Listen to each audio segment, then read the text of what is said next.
ஸ்ரீ குருப்பியோ நமஹா. கர்ப்பம் தரித்திட அபிராமி அந்தாதியின் இந்த 73வது பாடலை நாம் பாட வேண்டும். தாமம் கடம்பு படை பஞ்சபாணம் தனு கரும்பு யாமம் வைரவரேத்தும் பொழுதெமக்கென்று வைத்த சேமம் திருவடி செங்கைகள் நான் கொழி செம்மையம்மை நாமம் திரிபுரை ஒன்றுடிரண்டு நயனங்களே. இனி இதன் பொருளை நாம் பார்ப்போம். தாமம் கடம்பு, அம்பாள் மார்பில் கடம்ப மாலை அணிந்துள்ளாள் என கூறுகிறார். கடம்பவன் நகரத்தில் உறைபவள். தாமம் நகரம் என்று பொருள். படை பஞ்ச பாணம் என்று பட்டர் சொல்வதின் பொருள், அம்பாள் கரத்தில் 5 மலரம்புகளை ஆயுதமாக கொண்டு விளங்குகிறாள். 5 மலரம்புகள் என்பது 5 பஞ்சேந்திரியங்களை குறிக்கும். இந்திரியங்களை ஆயுதங்களாக தாங்கியுள்ளாள். தனுக்கொரும்பு என்றால் அம்பிகை திருக்கரத்தில் கரும்பாலான வில்லை தரித்திருக்கிறாள். மனதை கரும்பு வில்லாக கையில் ஏந்தியவள் அபிராமி அம்மை. யாமம் வைரவர் ஏத்தும் பொழுது என்கிறார் பட்டர்.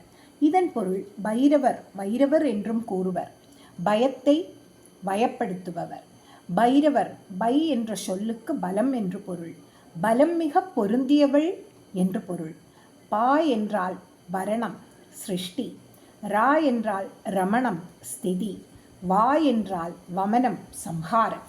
இந்த 3 தொழிலையும் சிவபெருமான் செய்வதால் அவருக்கு பைரவர் என்று பெயர்.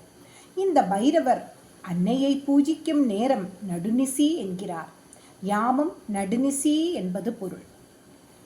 எமக்கென்று வைத்த சேமம் திருவடி என்று பட்டர் சொல்கிறார். இதன் பொருள், அன்னையின் திருவடி அடியவர்க்கு அனைத்து நலங்களும் அருள்வது, அடியார்களின் அல்லல்களை அகற்றுவது அன்னையின் திருவடி. செங்கைகள் 4, அன்னைக்கு 4 திருக்கரங்கள். ஒளிச்செம்மை, அன்னையின் நிறம் சிவப்பு நிறம், நல்லது என்றும் பொருள். அன்னையின் செம்மை ஒளி நமக்கு நன்மையே நல்கும் ஒளி என்கிறார் பட்டர். அம்மை நாமம் திரிபுரை. முப்புர நாயகிகள் அலைமகள், கலைமகள், மலைமகள். மூவரும் ஒரே நிலையாகி காட்சி தரும் அம்மை என்கிறார். முத்தேவரான விஷ்ணு, பிரம்மா, சிவன் தங்கள் தொழில்களை ஆற்றிட முன்னின்று அருளும் முதல்வியாக இருப்பவள் அன்னை.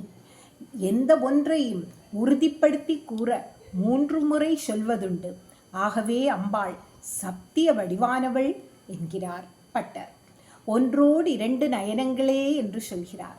அதன் பொருள், கடாட்சிக்கும் அம்பாளின் திருக்கண்களை பற்றி கூறுகிறார். அம்பாளுக்கு முக்கண்ணி என்ற நாமம் உண்டு. அம்பாளின் வலக்கண் சூரியன், இடக்கண் சந்திரன், நெற்றிக்கண் அக்னி. இந்த 3வது நெற்றிக்கண் ஞானக்கண் என்று கூறுவர். இந்த ஞானக்கண்ணோடு அஞ்ஞானமாகிய நம் 2 கண்களை ஒன்றுபடுத்தினவர்களுக்கு அம்பிகை தரிசனம் கிடைக்கும் என்கிறார் பட்டர். நம் 2 கண்களையும் ஞானமாகிய அம்பாளின் கண்ணோடு ஒன்று வைக்க வேண்டும் என்று பட்டர் கூறுகிறார். ஸ்ரீ அபிராமி அம்மன் திருவடிகளே சரணம்.